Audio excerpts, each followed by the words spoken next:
자, 오밤중 뉴스 두 번째 주제는 여기서 마무리 짓고요. 이제 그러면 세 번째 주제 넘어갑니다.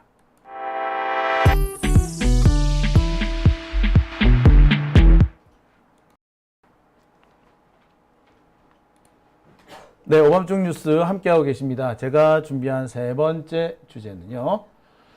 자, 불법 계엄 손해배상 판결한 이성복 판사는 누구인가입니다. 자, 오늘 아주 재밌는 판결이 하나 났습니다. 시민들 105명이 윤석열을 상대로 손해배상을 청구합니다. 윤석열이가 12월 3일, 작년 12월 3일에 선포한 불법 계엄, 이것은 불법 위헌일 뿐만 아니라 그로 인해서 시민들한테 큰 정신적 충격을 줬으므로 손해배상을 해야 한다 라는 주장이었는데요. 근데 저는 이 주장이 너무나도 법리적으로는 타당하지만 과연 받아들일 판사가 있을까라고 생각을 했었거든요. 놀랍게도 이 재판 받아들여집니다. 그래서 윤석열 패소, 원고 승소합니다. 불법 계엄 손해배상 사건, 원고 승소, 윤석열 패소 판결이 났습니다. 어떤 판사님이 그런 어마어마한 판결을 내렸을까? 네, 그 판사 이름은 이성복 판사입니다.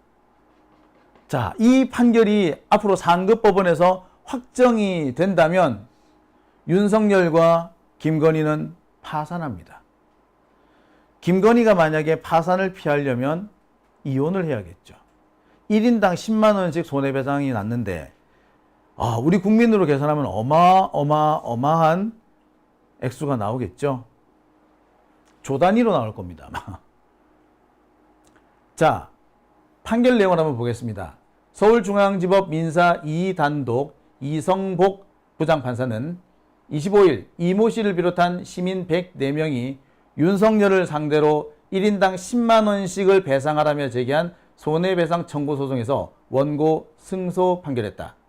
재판부는 위법한 비상계엄과 그 일련의 조치를 통해 국민들이 대의기관인 국회를 마비시키고 국민의 생명권과 자유, 존엄성을 유지해야 되는 대통령의 임무를 위배했다며 비상계엄 조치로 대한민국 국민들인 원고들이 공포, 불안, 좌절감, 수치심으로 표현되는 정신적 고통 내지 손해를 입었을 것이 경험칙상 명백하다. 따라서 10만 원 정도의 손해배상은 해야 한다 라고 판결합니다.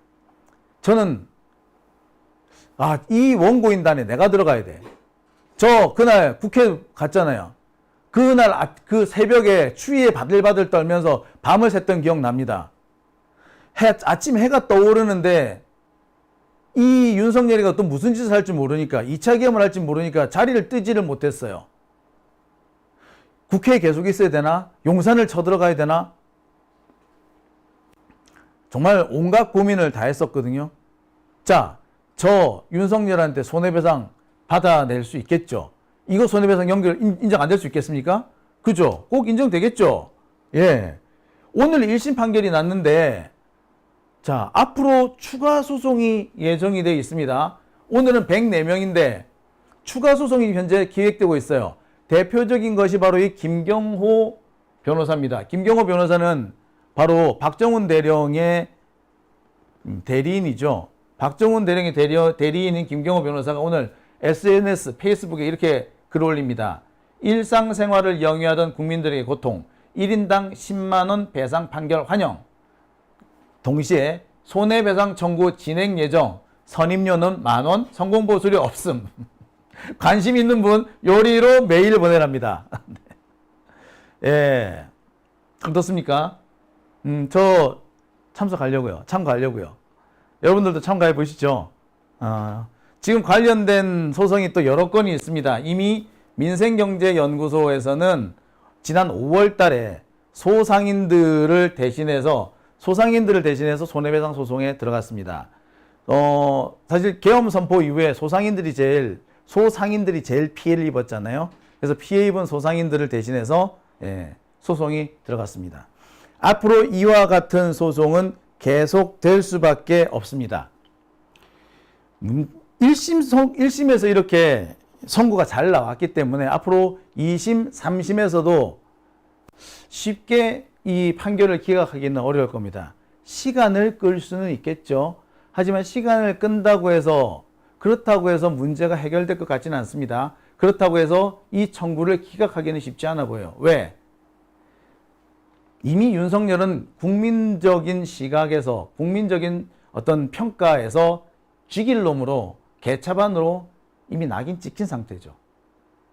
그렇기 때문에 향후에 얼마든 시간이 지난다 하더라도 윤석열에 대해서 이 손해배상 책임을 인정하지 않는 그런 판결을 1심을 뒤집는 판결을 내릴 경우 그 판사 몽둥이 찜질을 당할 각오를 해야 할 겁니다. 저는 이 사건 끝까지 추적하면서 그 고비고비마다 비겁한 짓을 하는 판사들 낱낱이 고발하겠습니다. 시간 끄는 판사들 있을 거거든요. 그 시간 끄는 판사들 그리고 재판하기 귀찮다면서 혹은 재판이 부담스럽다면서 사건을 다른 후임자한테 넘기고 도망가는 판사들 있을 겁니다. 예, 그 판사들 끝까지 추적해서 시민 여러분들한테 공개하겠습니다. 그들이 절대로 나쁜 짓 못하게 말이죠. 자, 아무튼 이번 소송은 상당히 중요한 의미를 가지고 있습니다. 헌법 규정으로 있지만 구체화되지 않아서 구체적인 권리가 되지 않는 헌법 조항에는 있으나 구체화되지 않았던 여러 가지 책임들, 이 책임들을 구체화시키는 첫 번째 소송이기 때문입니다. 이거는 법률적으로 그렇게 얘기를 합니다. 헌법에 정해져 있는 이 주장들이, 헌법에 규정되어 있는 여러 권리 의무 관계들이 직접적으로 곧바로 실현이 되느냐? 그건 아니다. 헌법상의 책임이 구체화되기 위해서는 법률 제정이 필요한데 법률 제정에 이르지 못한 것은 이것은 훈시적인 의미는 있으나 그래서 헌법적인 의미가 있어서 헌법재판에서의 인정받을 걸 가능성은 있으나 일반 법원에서 헌법을 위반했다고 해서 손해배상이 인정되는 그런 경우까지는 상상하기 어렵다. 이게 지금까지의 대체적인 판례와 학설의 취지였습니다. 그러니까 헌법이 일상생활에서 살아 움직일 수 없는 근거 중에 하나죠. 헌법이 일상생활에서 살아 움직이려면 헌법재판소를 가라. 헌재에서 위헌 판결을 받아오든지 뭘 받아오든지 받아와 주면 그러면은 법원에서 손해배상도 해줄게. 이런 식이었어요. 근데 이 손해배상이란 거, 개인 대 개인의 손해배상이란 것은 헌법재판소를 가져갈 수도 없거든요. 따라서 이 문제는 법원에서 해결을 해야 되는데 지금까지는 법원에서 이걸 인정을 안 했습니다. 헌법을 위반했다고 해서 헌법을 위반한 행위가 곧바로 국민 개개인한테 손해배상으로 이어지느냐? 그건 아니라고 봤던 거예요. 헌법 규정만으로 구체적 권리가 발생하지 않는다는 학설, 판례가 지금으로서는 제일 우세했습니다. 그게 다수설이었어요. 그래서 손해배상을 지는 그런 부분도 없었습니다. 그냥 정말 구체적으로 손해가 발생한 경우에 국가를 상대로 손해배상을 청구할 수 있을지 모르겠으나 불법 행위를 한 헌법을 위반한 개인에 대해서 손해배상을 청구를 할 수 있는지는 지금까지는 소극적이었는데 이번에 이성복 판사가 내린 이 판결이 지금까지 소극적이었던 헌법의 학설과 헌법상의 어떤 판례를 완전히 뒤집어 놓은 겁니다. 뿐만 아니라 향후에 오늘 나왔던 이 판결을 부인하기 위해서는 항소심 판사가 됐든 대법관이 됐든 혹은 헌법재판관이 됐든 중대한 정치적 타격이나 위협을 감수해야 할 겁니다. 그런 의미에서 오늘 이 이성복 판사의 판결은 상당히 학술적으로나 또는 정치적으로나 중요한 판단이었다라고 생각이 듭니다. 이 판결이 계속 이어진다면 윤석열은 파산입니다. 김건희도 같이 파산할 거예요. 윤석열의 변호인이죠. 윤갑근 변호사는 이 재판에 의견서만 내고 출석을 안 했습니다. 아마 패소 판결이 나올 거라고는 생각도 안 했던 것 같아요. 충격이 클 겁니다. 아, 이거를 패소 판결을 해? 설마가 사람 잡은 게 되겠죠. 아무튼 이번 상황, 이 판결은 이게 상급법원에 가서 확정만 된다면 윤석열과 김건희를 파산시킬 수 있는 그런 아주 어마어마한 소송이 될 겁니다. 그리고 이 소송은 이걸로 끝나는 것이 아니라 지난 그 계엄 당시에 계엄 해지에 참석하지 않았던 국힘당 국회의원들 이들에 대해서 직접 책임을 묻는 손해배상 소송으로도 이어질 수 있습니다. 윤석열이를 상대로 했기 때문에 앞으로 추경호를 상대로 혹은 유상범을 상대로 손해배상 소송을 낼 수도 있다는 거야. 어떻습니까, 여러분? 경우에 따라서는 국민의힘을 상대로 해서 소송을 낼 수도 있어 보여요. 야, 죽인다, 그죠? 자, 이렇게 훌륭한 판결 내리신 분이 누구냐? 이성복 판사입니다. 이성복 판사. 이분은요, 올해 연세가 65살입니다. 61년생이시더라고요. 지난 8년 전에, 그러니까 양승태 사법농단 사건이 처음 불거졌을 때, 이 양승태 사법농단 사건을 다루기 위한, 당시 판사회의, 전국 법관 대표회의가 열렸는데요. 이 법관 대표회의에 의장으로 선출됐던 분입니다. 연세가 꽤 높고요. 또 기수로도 상당히 고기수입니다. 연수원 19기예요. 이번에 검사장 되는 사람들이 연수원 30기인데 연수원 16기면은 이재명 대통령보다도 3년이 선배인 사람입니다. 꽤 고참이야.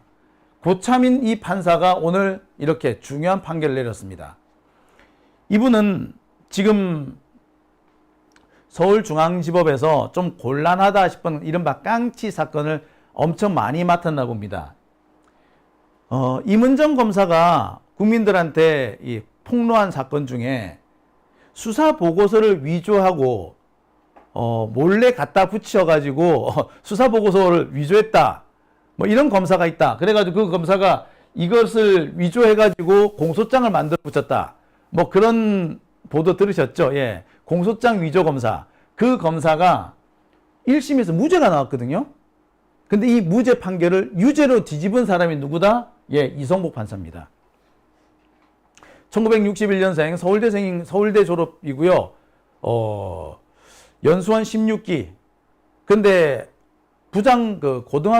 고등법원 부장판사가 되지 못하고 그냥 지방법원 판사로 마무리를 합니다. 이른바 승진을 포기한 판사였던 거죠. 그리고 올해 임기가 끝납니다. 정년 퇴직을 하죠. 우리한테 상당히 중요한 사건일 수도 있는데 마왕 신해철을 죽음에 이르게 한 그 돌팔이 의사 기억하시죠? 이 돌팔이 의사한테 유죄 선고를 내는 사람도 이 사람입니다.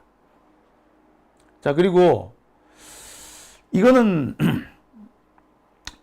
상당히 좀 중요한 판결인데 우리로서는 옳은 판결을 내렸다고 생각하지만 이 찍들 입장에서는 아주 부당한 판결이라고 주장하는 게 있어요. 이 사건은 어떻게 된 사건이냐면은 세월호 침수됐을 때 뭔가 세월호 직원들인가요? 세월호 선원들이 학생들한테 가만히 있어라 라고 방송했다. 뭐 이 얘기 여러분 다 아시죠? 근데 어떤 분이 가만히 있으라고 방송한 것은 세월호 선원들이 아니라 해경이었다 라고 주장하신 분이 계셨어요. 이분에 대해서 해경에서 아마 명예훼손 소송을 낸 것 같은데, 예. 무죄 판결을 내려준 사람이 이성복 판사입니다. 1심에서는 유죄가 나왔는데 2심에서는 무죄 판결을 내렸죠.